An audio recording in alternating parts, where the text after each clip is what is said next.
But you know, first things first when it comes to dribbling, I always say this, but if you're trying to get a quick dribble going in 3v3, this is not how you do it. You don't do it by getting the ball on top of your car, getting it under control, and then like bobbling your way down the line, trying to, you know, act as if you're in free play. That's why I really don't think that is how you should start learning dribbling. I've seen far too many dribbling tutorials things starting off with. So first of all, you pop the ball on top of your car and you just try and get underneath it and get the feel of controlling it. No, that's not how you dribble. Forget it. Just learn how to push the ball up to speed and then turn that into like a shot or a dribble. It's much faster. I am almost much more reliably faster to just push the ball up to speed and then be able to, you know, get a bounce dribble going off that. Because that's fast, right? Okay, we've got to get the ball quickly into the other team's half. Let's just do it on the ground, right? No need to put it on top of your car because that's going to take longer. Obviously, if you're an insanely good dribbler who's good at like putting the ball on the front end of their car so they can accelerate while dribbling with it on their car, then yeah, you can do that. But most people, when they're learning to dribble, are not able to balance the ball on the front of their car to enable themselves to accelerate while they're dribbling like this.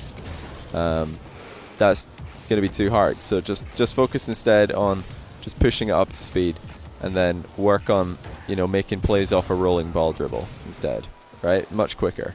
The difficulty then is going to be not losing control, because a lot of time you'll push it too fast and it'll run away from you like this. So it will be quite difficult to learn initially. Like, how hard can you hit the ball without losing control of it and letting it just run too far ahead of you that you can't do anything, like so. It's all about, you know, just getting it up to the speed where you can then catch up to it and then get underneath it if you want to. You can shoot off it if you want to.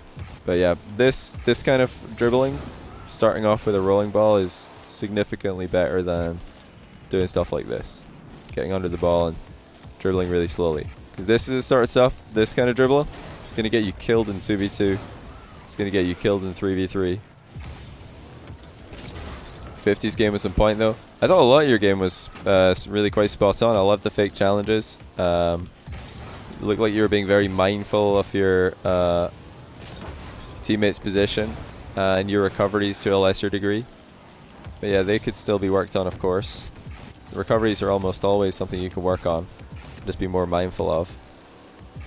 But yeah, if dribbling is something that you yourself identified as a weakness, like speed, like dribbling at speed, yeah, just try to, instead of dribbling with the ball on top of your car, try to bounce dribble more, try to do rolling ball dribble. That's going to be much better for you. This is bad advice. You can learn any method that works for you.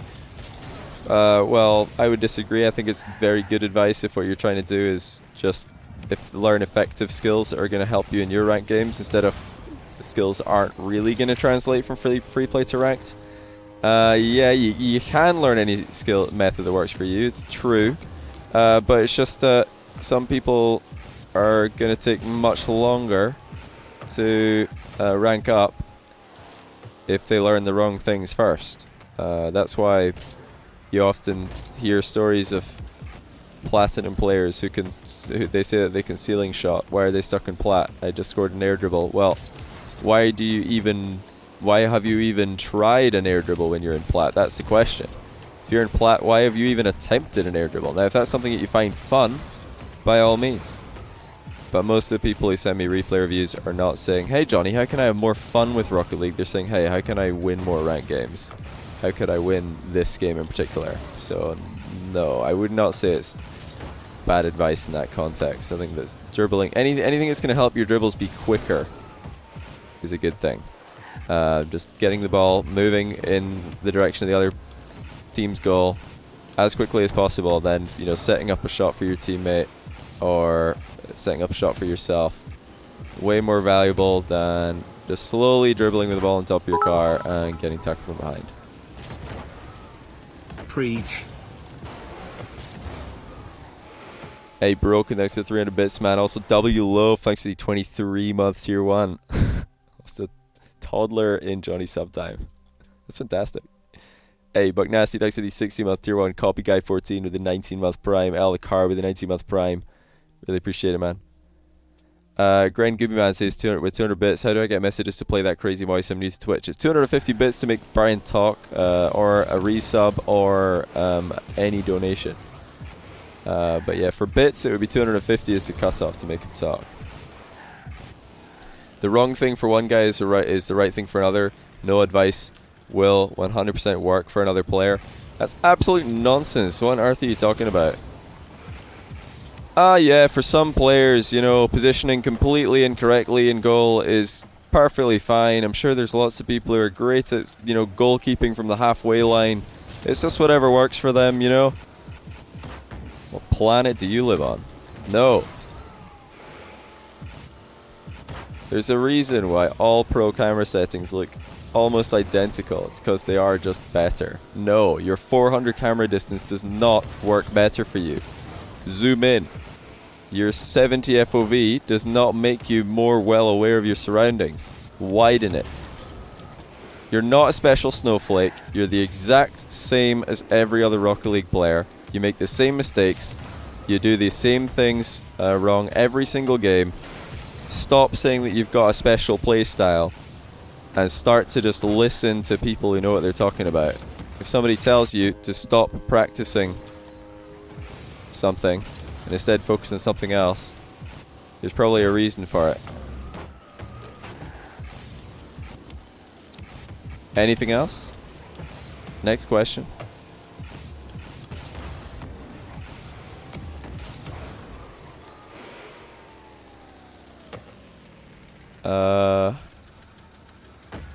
I think at this point we're just feeding the troll. I mean, I'm enjoying myself, so I don't really mind. I'm having a good time. Calm down. I will not calm down! Why are people so stubborn in Rocket League advice?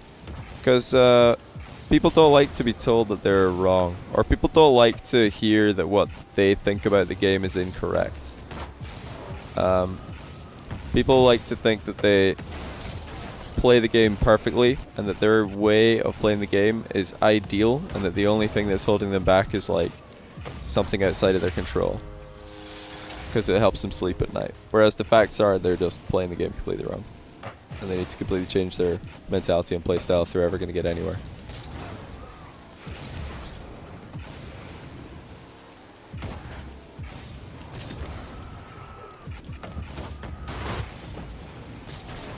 How many goals do you think you've scored from just shooting a ball? Someone has balanced the top of their head. I imagine it's a lot.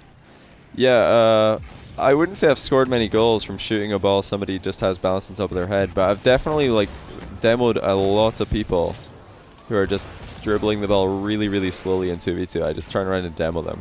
I'm like, what is he doing? He's taking way too long, and I just demo them. The same kind of people who, or whatever the dude is who was just saying that there's, you know, different ways for different people to play the game.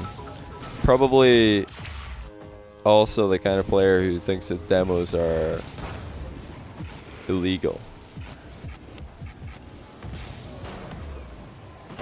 Diamond 2 to Champ 1 is Snow Day. Snow Day is probably the game I know the least about. The game mode that I know least about. Diamond 1 1s player. A Diamond 1 1s player, I'm not entirely sure. 1v1 is a game mode where I'm not really sure. When you say Diamond 1 1s player, I don't have a clear idea in my head of what that looks like. But if I was to guess, a Diamond 1 1s player is probably giving the ball away a lot, is probably not challenging enough when they can.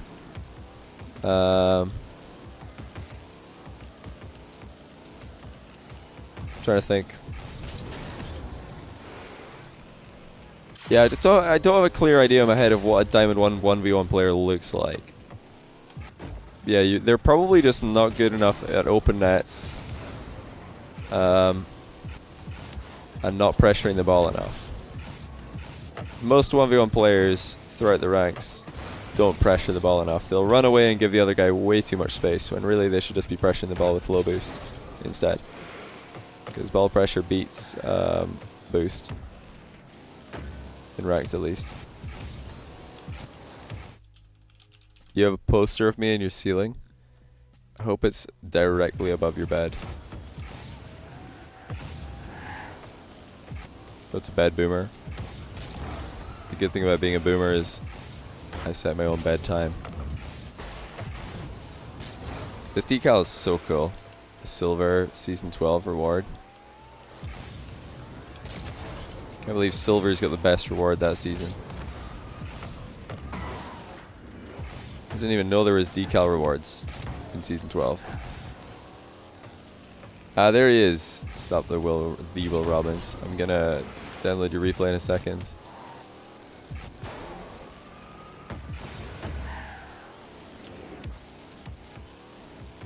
Yeah, don't ball carry, boys. Don't ball carry. Almost all my successful dribbles, even in like high C3, low GC, they'll start off like this in 3v3. I'll just like get the ball like up to speed, and then I'll, you know, cut under it, and then I'll decide if I want to flick it or you know, go for a shot or whatever. Usually just like look for some space and then try to get the ball moving in that direction. Yeah, sometimes I'll carry if they've got like a clear 1v1 and there's no pressure from the other player. Like if you know that you're not going to get challenged from behind for ages because the guy's way out of the game. Yeah, usually it's better to just like go into space and then shoot it. It's just so much faster to just dribble into space and shoot the ball than it is to flick. I feel like most of my flick goals will come from this kind of flick where the ball is going like that and then you just side flick it off a little pickup, so it's like rolling, and you pick it up and then you just immediately side flick it. That's probably my most common flick goal in 2v2 these days. Let's get it moving as quickly as possible and then you can worry about what to do with it after that. So if you're not going supersonic, you are in danger of getting downed from behind. But hey, if you're going supersonic, you are not in danger. What boost and power slide am I using? I play keyboard, so I just left click and shift. Right, ICSF said I can dribble at speed on my car and can do stuff like ceiling shots and air dribbles, but prefer to just get hard clear. Okay, well first of all, when you're in Champ 1 and you want to rank up, being able to do ceiling shots and air dribbles doesn't really matter. Doesn't matter at all, actually, whether or not you can do those. You can rank up without them. It's usually safer to rank up without them because you're not relying on your teammates to play well around you as a solo player who's also taking himself out of the game while making plays. Yeah, hard clearing is definitely a good idea. I mean, if you can hard clear and you can do some speed dribbles already, that's enough of an offense already. As long as you also know how to shoot, but I imagine that you know how to shoot if you can hard clear. But yeah, focusing on ground shots in offense, low aerial finishes, that should probably be your main way to finish goals and shoot in Champ 1. Just very low aerials in offense and ground shots from distance or from close range. Then mainly, apart from that, the two rules you'll want to go by if you want to rank up is, number one, never take yourself out of the game for any reason unless you can get back as quickly as humanly possible. So that means no, don't go for ceiling shots, don't go for air dribbles, because those are usually moves that use a ton of boost and leave you out of position with not much boost to recover with. So I wouldn't recommend that kind of thing. You want to like play more conservatively with your boost and your position in your car. And then yeah, defensively, just make sure that you're using the inside of the goal position properly. Don't be off the goal line like a muppet all the time. Make sure to always fake challenges if you don't have backup.